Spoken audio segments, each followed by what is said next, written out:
Hey everybody, welcome back to the channel. Today I'm going to be diving into Chapter 1, The Power of the Subconscious Mind by Dr. Joseph Murphy. And I want to talk about the difference between the conscious mind and the subconscious mind. For those of you guys that don't know, the conscious mind is what you're consciously aware of. It's your five senses. It's what you see, smell, taste, and touch. It is what you use consciously most often. And then the subconscious mind is the part of your mind that is deeply programmed. When we were newborns to the age of 7, our subconscious mind was wide open and had no ability to accept or reject. And everything around us in our environment was then part of our conditioning. And that conditioning exists in all of us now. And that's the reason we speak the language that we speak. That's the reason why we may have our religious or spiritual beliefs, our political beliefs, a lot of these things, even down to the minute detail of how you use your silverware or how you cut a carrot. Like, these things are all learned behaviors. So all we are is an accumulation of everything that we have learned and accepted to be true and then applied into our lives and our way of thinking. And maybe we've even taught these beliefs to other people. These ideas that we were taught that were never our own, but we then pass them on to other people. So the subconscious mind is the part of our mind that we need to change most if we want to change ourselves. The conscious mind has no ability, the subconscious mind, has no ability to accept or reject. So whether it's true or false, you could tell yourself a lie 1,000,000 times, and if you truly believe it and you see it, your subconscious mind will start to believe it as true. And you see people that went to a hypnotist show and they may have felt the effects of the hypnotism. Well, that hypnotist, they get their patient, whoever they're working with, to a very relaxed state. And in that very relaxed, drowsy state is when the conscious mind starts to turn off. And when we're asleep, it's entirely subconscious activity. So when we're drowsy, we're asleep, the subconscious then is most impressionable. So what does this mean? Is that the conscious mind is the leader of the show, and the subconscious mind really just goes along with whatever the conscious mind tells it to do. So the subconscious mind then is submissive.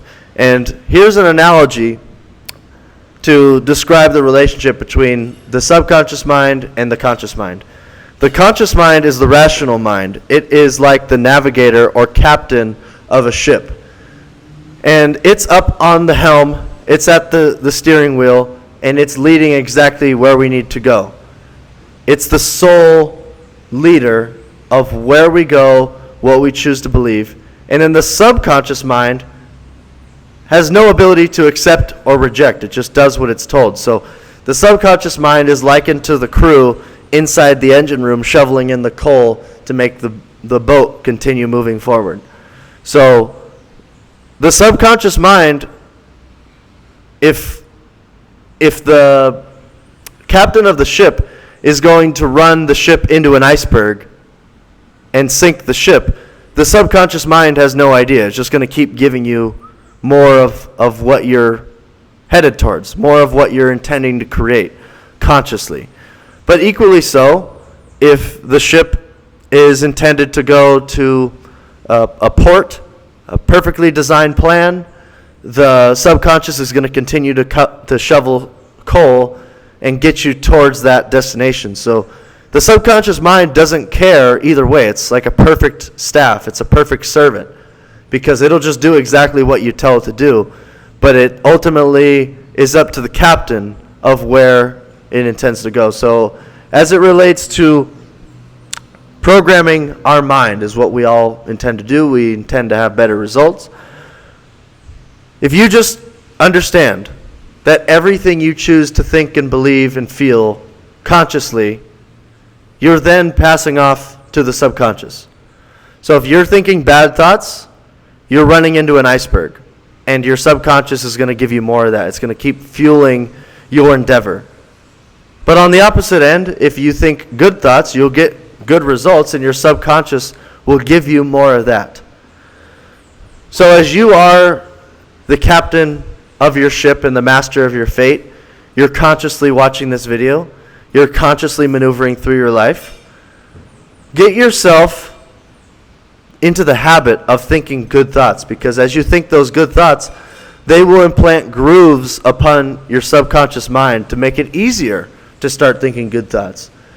And the best thing you can do if you're in a bad state is just to stop it, because when you're in a bad state, knowing that you are drifting into an iceberg, and you're the captain, no one else is the captain. The circumstance isn't going to change.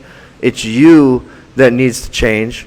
And then once you can get yourself out of a bad state into a neutral state, it's a lot easier to get into a positive state. So just think, next time you're negative, how do I get neutral? How do I get into a neutral state?